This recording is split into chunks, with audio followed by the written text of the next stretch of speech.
숨겨진 복지 혜택을 알기 쉽게 전달하는 KGS 복지특파원 김 기자입니다.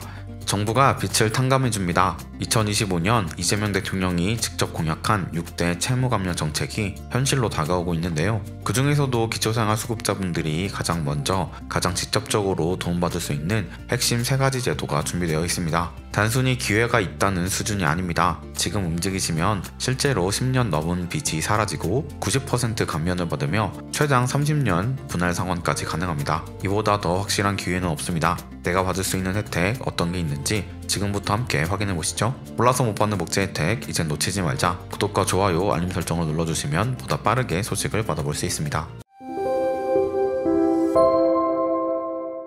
현재 정부가 추진 중인 6대 채무 감면 공약은 단순한 일시적 지원책이 아니라 장기적인 부채구조 개선을 목표로 하는 포괄적인 정책입니다. 특히 기초생활수급자와 같은 사회적 취약계층이 가장 먼저 체감할 수 있도록 설계된 점이 특징입니다. 이 가운데 기초생활수급자가 실질적인 도움을 받을 수 있는 핵심 제도는 총 3가지인데요. 매드뱅크 제도, 새출발기금, 그리고 소상공인 119 플러스 프로그램에 대해서 알아보겠습니다. 먼저 매드뱅크 제도는 장기 연체 상태에 빠진 소액 채무자들을 위한 구조적 채무 탕감 제도입니다. 정부는 금융기관이 보유한 장기 부실채권, 특히 10년 이상 연체된 1,000만 원 이하의 소액 채무를 한국자산관리공사 등을 통해 매입한 뒤 소각하는 방식으로 운영됩니다. 이 제도는 과거 박근혜 정부 당시 국민행복기금이라는 이름으로 운영되어 약 33만 명의 채무자들이 실질적인 빚 탕감 혜택을 받은 바 있습니다. 2025년부터는 이재명 정부의 공약에 따라 이 제도가 다시 확대 시행되며 특히 기초생활수급자, 고령자,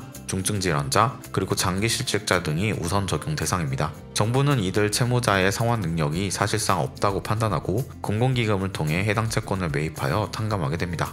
매드뱅크는 단순한 채무 조정이 아닌 원금 자체의 전액 소각을 목표로 하고 있어 실질적인 빚 청산 효과를 기대할 수 있습니다. 두 번째는 새출발기금입니다. 이 제도는 원래 코로나19 팬데믹으로 인해 경제적 피해를 입은 소상공인과 자영업자들을 지원하기 위해 출발한 정책이지만 현재는 기초생활수급자, 저소득 근로자, 신용불량자 등으로까지 지원 대상이 확대되고 있습니다. 새출발기금의 핵심은 3가지입니다. 첫째, 채무 원금의 최대 90%까지 감면이 가능하다는 점입니다. 특히 연체 기간이 길고 상환 능력이 부족한 경우에는 감면율이 더 높게 적용될 수 있습니다. 둘째, 남은 원금에 대해서는 최장 20년까지의 장기 분할 상환이 가능합니다. 이는 매달 상환 부담을 크게 낮춰주는 구조입니다. 셋째, 신청자의 상황에 따라 상환 유예 기간도 추가로 제공됩니다. 예를 들어 구직 중이거나 치료 중인 경우 유예 기간을 먼저 적용한 후 상환이 시작되도록 조정할 수 있습니다. 신청은 신용회복위원회 홈페이지 또는 전국지부를 통해 접수할 수 있고 사전 상담을 통해 구체적인 감면 비율과 상환 방식이 안내됩니다.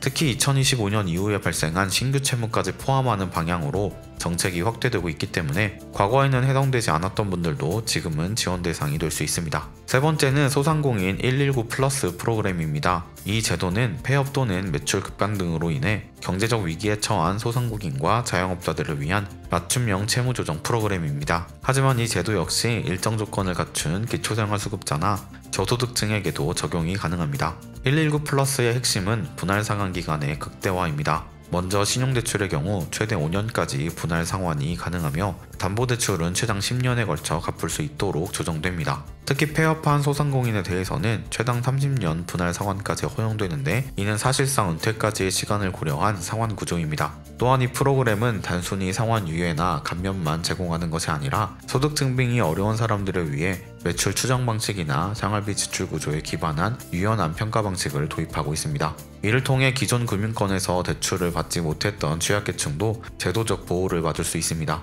이 외에도 신용회복위원회에서는 기초생활수급자를 대상으로 한 일반 채무조정 프로그램을 운영하고 있습니다. 이 프로그램을 통해 이자 전액 감면, 최대 10년 분할 상환, 그리고 신용회복을 위한 등재 조정이 가능합니다. 특히 신용점수가 낮아 금융접근이 어려운 분들에게는 사회적 회복의 발판이 되어줄 수 있습니다. 요컨대 현재 정부가 제정하는 채무 감면 제도들은 단순히 돈을 갚지 않아도 된다는 수준의 이야기가 아닙니다. 각 제도는 채무자의 현재 상황, 소득 상태, 연체 기간, 자산 여부 등을 종합적으로 고려해 맞춤형 지원을 제공하며 이를 통해 사람들이 다시 경제활동에 참여하고 정상적인 금융거래를 할 수 있도록 복귀시키는 것이 궁극적인 목적입니다. 기초생활수급자분들께는 이 3가지 제도가 바로 그러한 출발점이 되어줄 수 있습니다. 오늘은 이재명 대통령의 6대 채무 채무 감면 공약 가운데 기초생활수급자분들이 실질적으로 도움받을 수 있는 3가지 제도에 대해 자세히 알아보았습니다. 첫째, 배드뱅크 제도를 통해 10년 이상 연체된 1,000만원 이하의 소액 채무가 정부에 의해 매입 소각될 수 있다는 점. 둘째, 새 출발 기금을 통해 최대 90%까지의 채무 감면과 장기 분할 상환 유예가 가능하다는 점. 셋째, 119 플러스 프로그램을 통해 기초생활수급자도 최대 30년까지 나눠 갚을 수 있는 상환 구조를